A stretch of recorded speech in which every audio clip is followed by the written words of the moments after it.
Thank you very much to the NDI for this award. It's an honor to be able to accept this on behalf of my colleagues at the Oxford Internet Institute.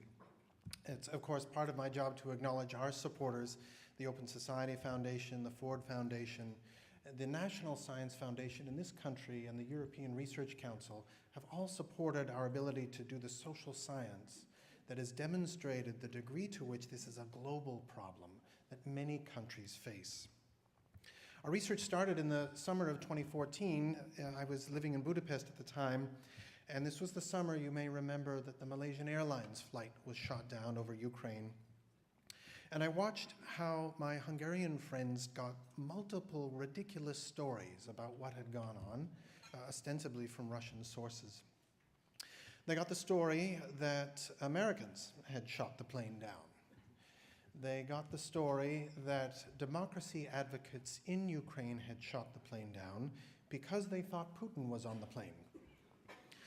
And then my favorite was the story that an old tank from World War II that had been lost in the forests of Ukraine for decades had come out of the forests and identified the plane and accidentally shot it out of the sky.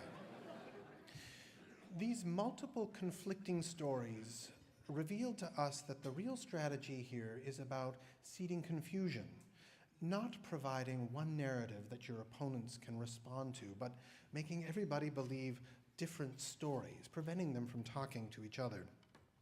Now, what surprised us in the research, looking over multiple countries over several years, was to see this communication strategy go from being one applied to people in Eastern Europe to being one launched against voters in the West. And then to see that strategy be adopted by political leaders in the West on their own voting populations. So these strategies of manipulating public opinion have transferred across regime types. And what I want to say for my few minutes on the stage is that the difficult work is actually ahead of us, not behind us. I don't believe that we've seen true artificial intelligence behind the messaging that we've seen in some of these campaigns. But in the next few years, political elites will figure out how to use direct messaging through sophisticated machine learning algorithms that will customize the conversation to such a degree that our political leaders will seem less relevant. They won't shepherd our political conversations. The code will. Our project started off as being one that was going to look at Russia and China and their impact on public life in democracies. We haven't seen much activity from China. We know they have strength in this domain.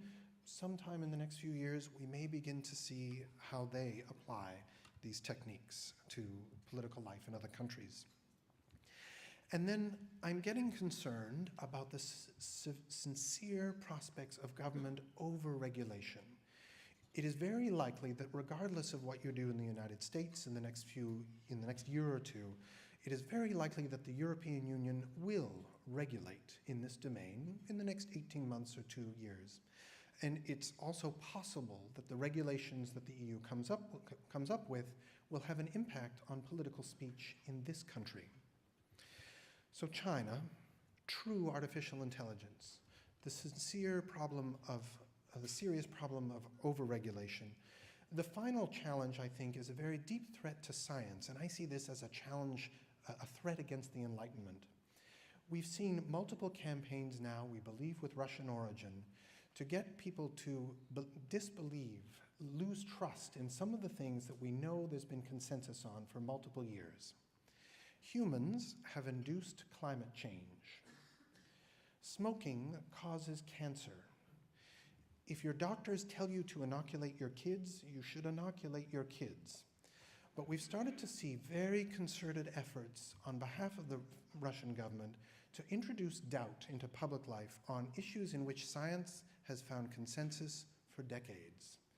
Humans have caused climate change, and smoking does cause cancer. It's not up to there's no caveats in particular we should illustrate here.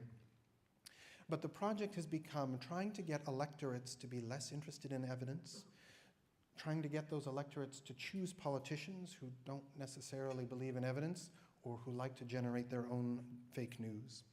And so the deep threat, regardless of what you think about any particular election, the deep threat here to democracy is in our ability to understand evidence, think about the social good and make reasonable voting decisions or make reasonable public policy choices. So what to do about it all? There's several different ideas out there, and the government overregulation is certainly one of them. I think probably the best scenario is to do things that encourage more good speech, right? Not so much to imagine ways of censoring the bad speech, but to produce more good content.